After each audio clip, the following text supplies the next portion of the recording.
Hello, everyone. Um, so the video you're about to watch, I had finished, I had edited it, put it all together, and was just about to hit publish when I realized, oh, I definitely need to talk about this. So before the video begins, here is a disclaimer.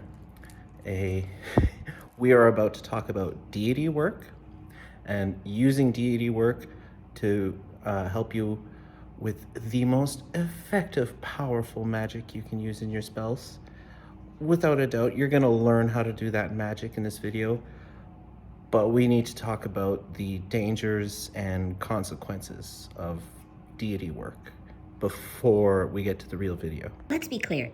Gods, angels, demons, they're all the same thing. They're all the same higher vibrational entity that take on many forms. They are like people. People come in all different kinds of personalities. Same with deities. Some are good, some are bad. They are bigger and stronger than you. Show them the proper respect. You are going to be making a deal with them. If you are disrespectful when approaching them, they can mess up your life. If you break the deal, they can mess up your life. Not only your life, but even your afterlife. So be very careful about choosing your deity and paying the right respect towards that deity. It's not all bad. I mean, the benefits I've received on working with Hecate far outweigh the consequences, but I've never done anything to upset her. That being said, Hecate is just one deity among many, and some of them are kind of like spirits. They're jerks.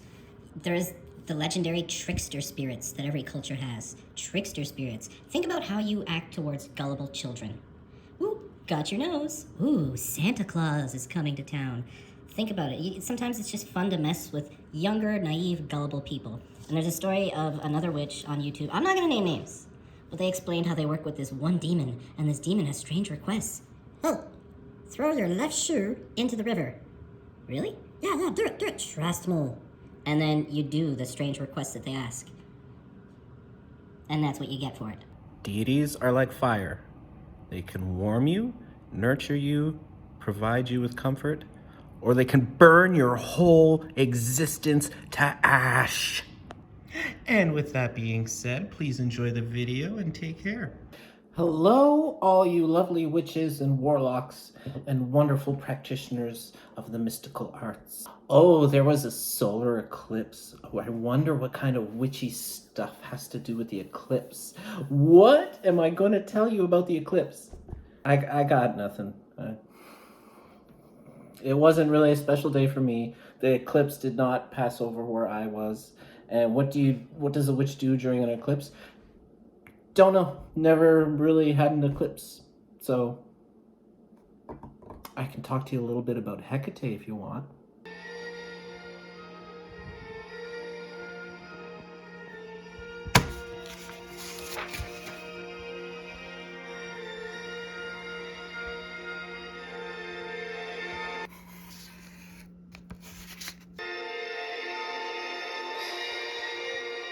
The best, most powerful form of magic that I know are Hecate's epithets? Epithets?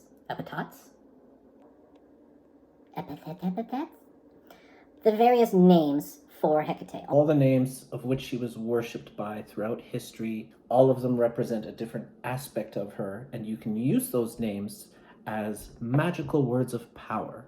I've got to be honest, I've done quite a bit of experimenting with spellcraft. Nothing has worked more quickly and powerfully as using Hecate's epithets.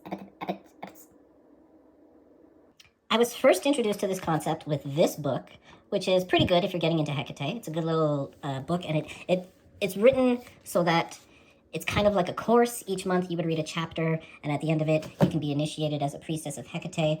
Another really good book is this one. This also focuses on using her epithets, and it even includes a path-working ritual as a primer for that magic. At first, I found a website that had like 100 of her names, and I just started writing them down. And I'm like, this is a lot, and some of them overlap. So then I started chunking them into categories. If I want to do a spell for protection, here are some magical words I can use. spiritual growth, wisdom, enlightenment. These are some words that I can use in a simple spell. Oh, these work, for sure. I have definitely attracted, almost immediately, more love and sex into my life. Don't get ahead of yourself. This magic is only as strong as your relationship to Hecate. And this goes for any deity work. So deity work is you develop a relationship with a higher vibrational entity that we call a god, or you may call an angel. It's up to you. It depends on your interpretation of the craft. You develop a relationship, and then you have a friend who is on a higher plane of existence that can help you out with your witchcraft, whether that's lending some energy for some spells, whether that's directly going to them and saying, please help me with this. Can you, like a prayer, like, I really want a new toboggan. Can you help me get a new toboggan? Just daily offerings does a lot towards protection in general. So how do you go about doing deity work? I can only speak from my personal experience, and my personal experience is with Hecate. How I formed that relationship, how she entered my life. Let's do a quick recap with some doodles.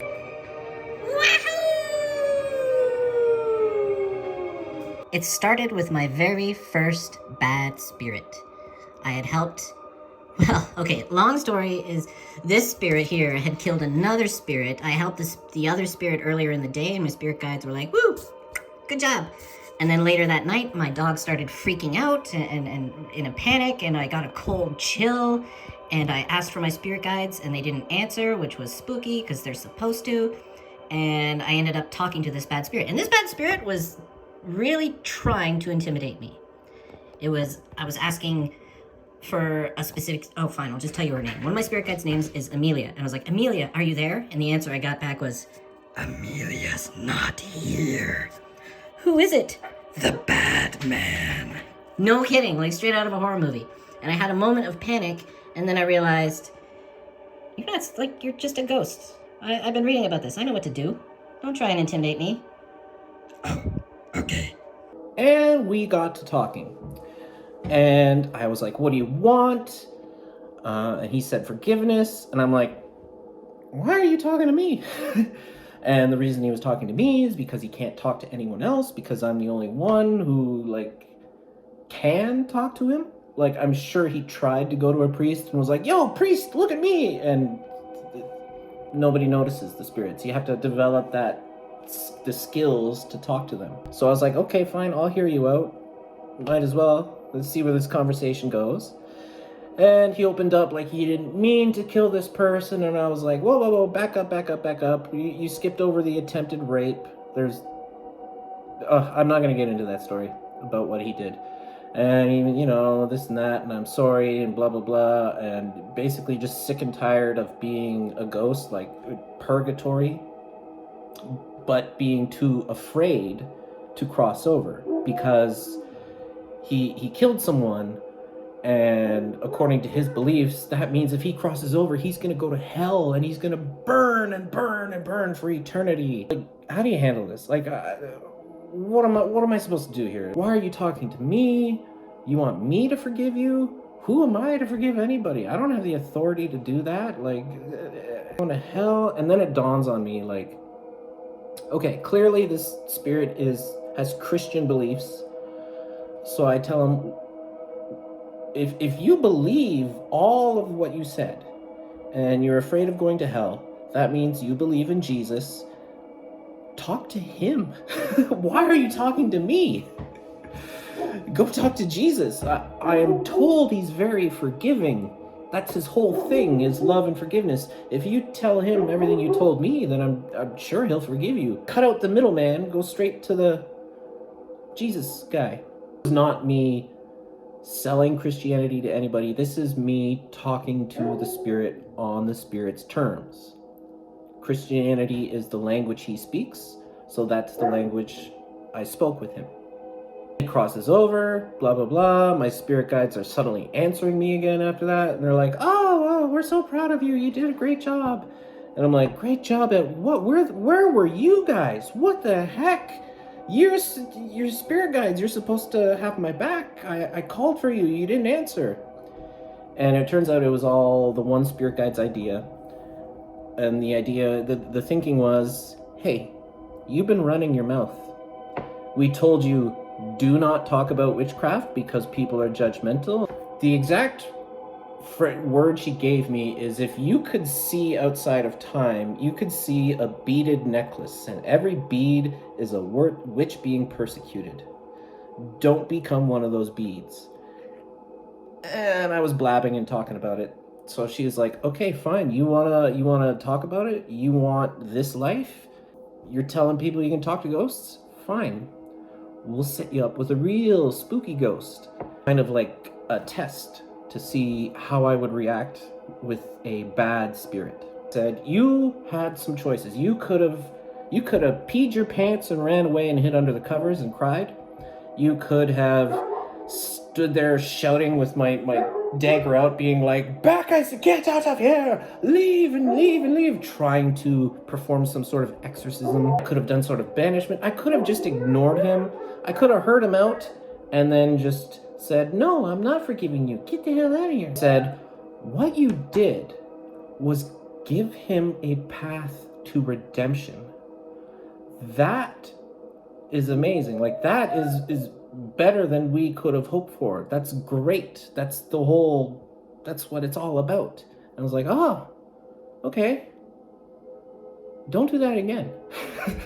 I get what you're coming from. I get what you were trying to do and it was trying to help me. Don't do that again. I need to be able to trust you, right? Spirit guides are still people. And though they have your best interests in heart, they still have their own choices that they make. I'm like, don't do that again. Okay? We're cool. I'm going to bed. That night, I have a dream. I'm a kid. I'm lifting rocks. Hang on a second. My dog was barking. I had to yell at him. I'm lifting rocks. I lift one up the rock, and there's a pile of snakes sitting there. Not bad snakes, but good snakes. And they're just kind of looking at me. And I'm like, And I wake up the next day, and you could tell it was one of those dreams that meant something, because it was so vivid. I remember the whole thing in detail. Couldn't stop thinking about it all day. Get home after work that day. Spirit guides, what was up with that dream?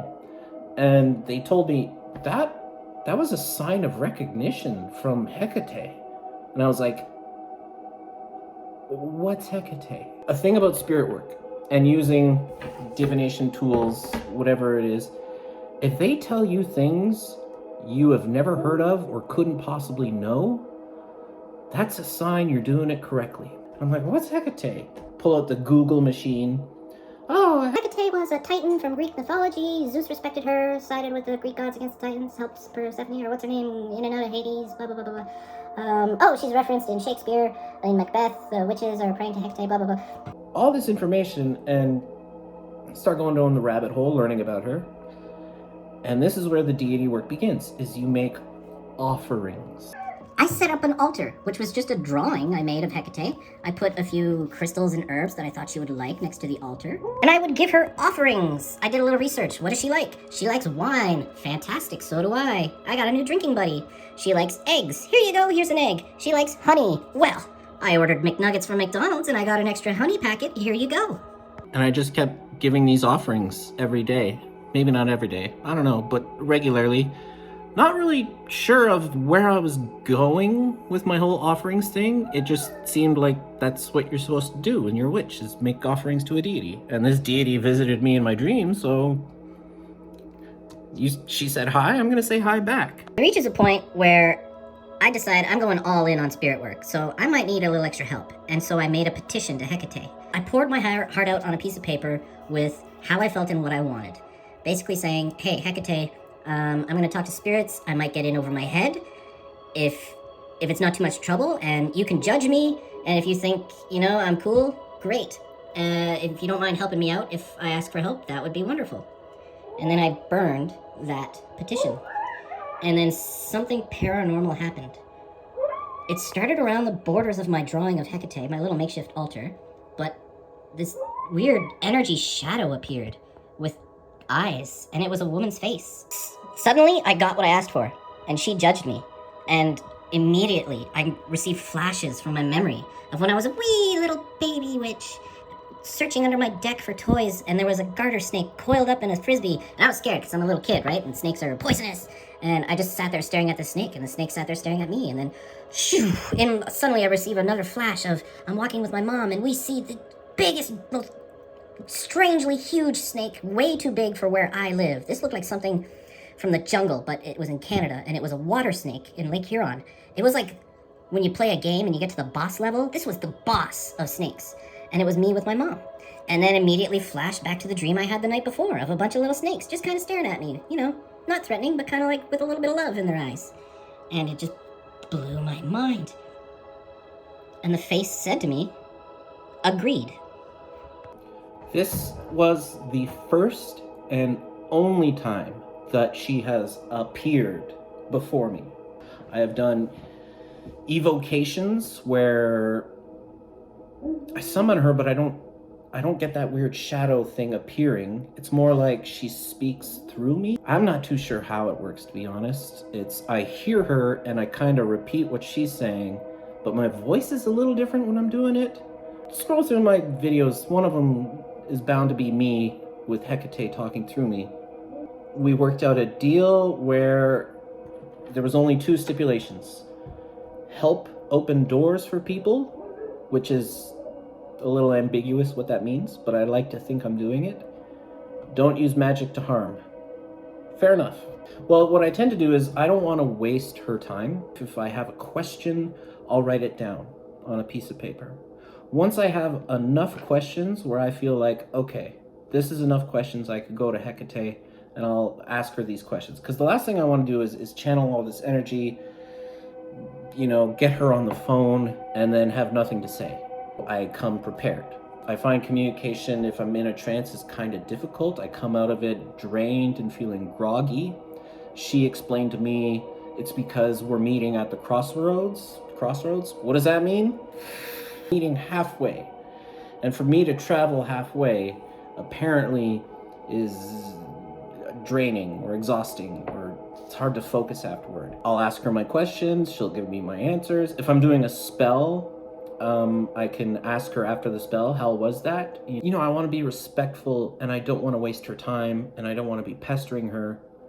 And I don't remember the last time I talked to her. And there's this weird obligation of, if you're calling yourself a priestess of Hecate, shouldn't you be talking to her all the time? But at the same time, I don't want to be bothering her. On the other hand, she told me, if you want to get to know me, then get to know me. What do I talk to her about? Hey, are you watching Shogun? But the point is, we have a relationship. I put effort in, and now I can use these epithets for spells.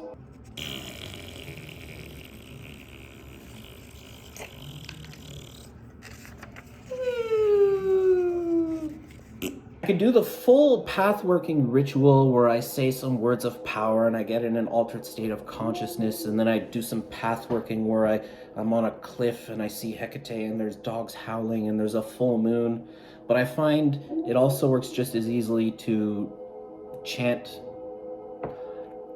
usually starting with Hecate and then the alternate name for her. So like Hecate Lampadios, Hecate Enodia, Hecate Kleidokaus, Hecate Lampadios, Hecate Enodia, Hecate Kleidokaus, Hecate, and you know, just repeat them until, you know, I feel the energy is right. Like, those are the 3 she'll give you. Her epithets that are designed about opening your mind and opening your skills and stepping into a larger world of witchcraft. But I'll do the same thing with other epithets depending on what my intention is. And just a couple of little chants. I'll say them like they're magical words of power, like abracadabra. State my intention, say thank you, and that's it. It is so effective. It has a 10 out of 10 success rate so far, but that is conditional on having developed a relationship. you're watching this and you think, I'm going to try that, and you don't know anything about Hecate, you've never talked to her, I don't think it'll work.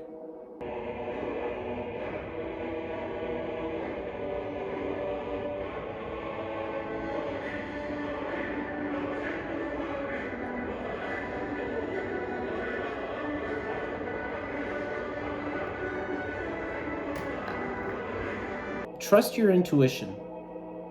What are your cultural values? Do you have a deity that seems to stand out to you? Maybe throughout your life, a certain deity, you always kind of like that deity. I would say maybe try with that one and make an appeal. Start making some offerings. Do some research. Grab, whether it's books, internet, whatever, make some offerings, make an altar. But I've been burning frankincense every day because that's an offering for Hecate. And just to tune in, Hail Hecate, I offer this frankincense, to you, and thank you, and you light it, and, that's it. I can't speak for other deities because I really only work with Hecate. Once or twice I've worked with Jupiter. But I know that Hecate likes people who put effort in, if she's gonna instruct you in witchcraft, you have to put the work in and show that you're dedicated enough that she's not wasting her time. I don't know about other deities. I cannot guarantee that some spooky paranormal thing is going to happen. I cannot guarantee they will appear before you, because it's in their hands what happens after that.